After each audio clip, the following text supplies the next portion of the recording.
A man called the police on a woman who was using her neighborhood pool. The man was white, the woman was black. This is a story that we've heard before. Let's take a look at this video of ID Adam. Show their ID. I need you to tell me, because I live in this neighborhood. You tell me. He has a camera. He has a camera on right now. Good. Is there an ordinance that we have to show ID to use the There's pool? the Exactly. right there. Where does it say that I have to show an ID to use my pool, my own pool? It doesn't say she has to show an ID anywhere. In any of the Does it say that? Officer Lizuski and McCann, what do you recommend in terms of proceeding? And here? nobody else was asked their ID. I am the only black. I feel this is racial profiling. I'm the only black person here with my son in the pool.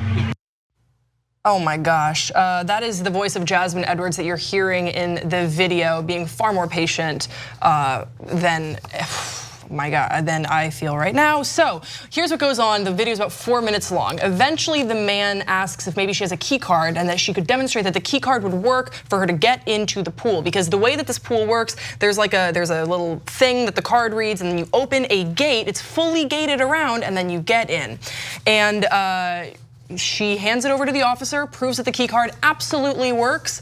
And throughout all of this, by the way, ID Adam is like, yeah, if she could just show me that the key card works. Like, he does not back down. It's 4 minutes of him really wanting to see that she has the sufficient ID and checking her address and all this stuff. Even though the law enforcement officers, I think we'll get into this, do a really decent job of trying to de-escalate this as much as possible, because even they realize, why the hell are we here? She also says, I'm sorry, this guy's wasting your time. Okay, I need to calm myself down. So by Thursday evening, the video that you guys just saw had racked up nearly 4 million views on Facebook and had been shared more than 80 times. The man that you see in that video has been identified as Adam Bloom, and Adam Bloom has since been, he lost his job, and he is also no longer part of that neighborhood leadership roles. So here is what we are hearing from the neighborhood pool community, the Glenridge Homeowners Association. They say, we sincerely regret that an incident occurred yesterday at our community pool that left neighbors feeling racially profiled, the letter states. In confronting and calling the police on one of our neighbors, the pool chair escalated a situation in a way that does not reflect the inclusive values Glenridge seeks to uphold as a community. Now, the company that Adam Bloom works for, Sonoco Products, also issued a statement saying, in part, we are aware of a terrible incident involving the actions of one of our employees outside of the workplace. The well-documented incident, which involves activities at a neighborhood pool over the 4th of July, does not reflect the core values of our company, and the employee involved is no longer employed by the company in any respect. I'm having a hard time collecting my thoughts because, as I'm sure we'll get into, this is a number of a lot of incidences very similar to this of white people calling the police. Just you guys chime in, because white people calling the police on black people living their lives is nothing new, but it's dangerous. We've seen it happen before, where someone had the police called on them for asking for a spoon at the Waffle House and being tackled and hurt. These situations often escalate way further than they should. I'm glad the police responded the way they did this time, but it is a dangerous weapon and people keep using it. We were just talking about all the hashtags we've seen.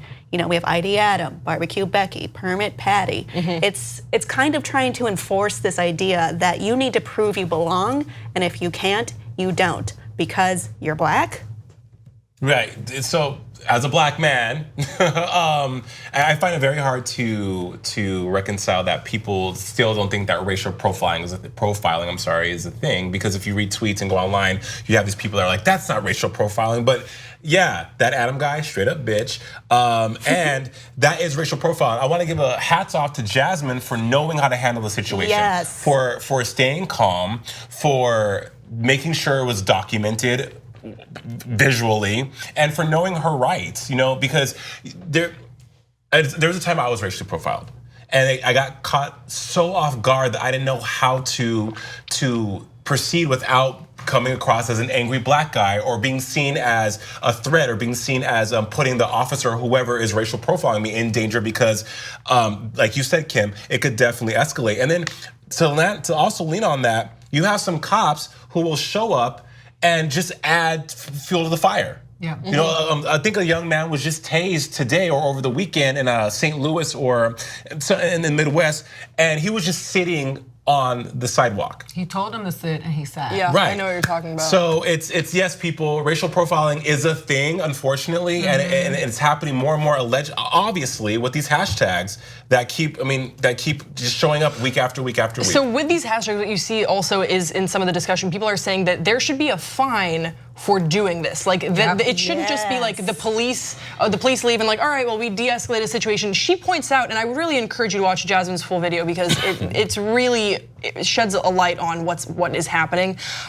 She says you're wasting taxpayer money for the police to come here and deal with you racially profiling me and my young son trying to have a day at the pool. How dare you? Right. Yeah. The privilege that this man has to call, and then also another thing that he says in the video, and I want to get a reaction from you guys. He says, she said, how often do you like call the pool to get other people's IDs? And he says, I do this like once or twice a week or something like that. Well, he's no longer the pool master because he got fired from being the pool master because that was his job. But what ID did he have and how did he prove he was eligible to use that pool? And that's something that he probably will never have to prove to anybody. Yep. It's like what I say all the time, it's like the ghost in Scooby-Doo. Nobody ever believed Scooby at the beginning. Keep saying, there's a ghost. Black people, brown people, there's a ghost. Nobody believes it. Then at the end, here are the video cameras. We see the ghost. Scooby and Shaggy were not lying, guys.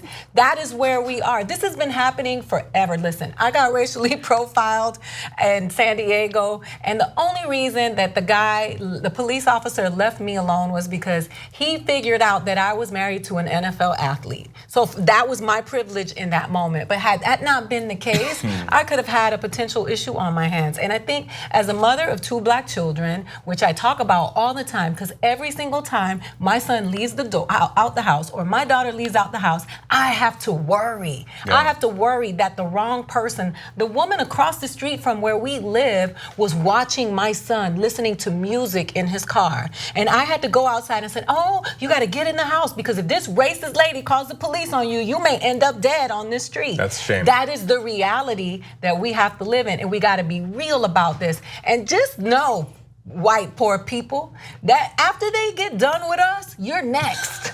So just don't think that this racial profiling this is all about money, the haves and the have-nots. We keep thinking, we keep having these dumb fights. The Mexicans are taking their jobs. Black people are this. All this is in perfect order. And when all of it goes down, we all go down together. Because that 1% does not give a damn about any of us.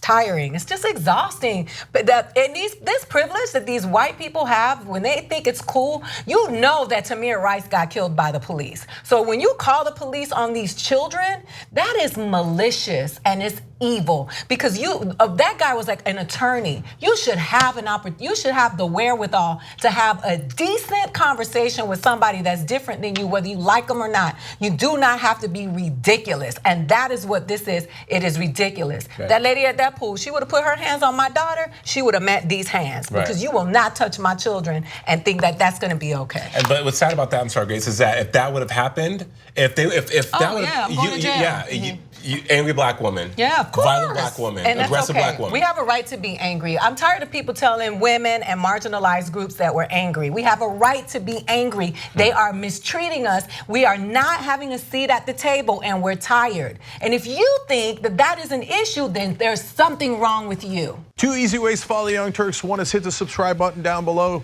Then you're a TYT subscriber. And second is ring the bell. And when you do that on YouTube, you're notified of our videos.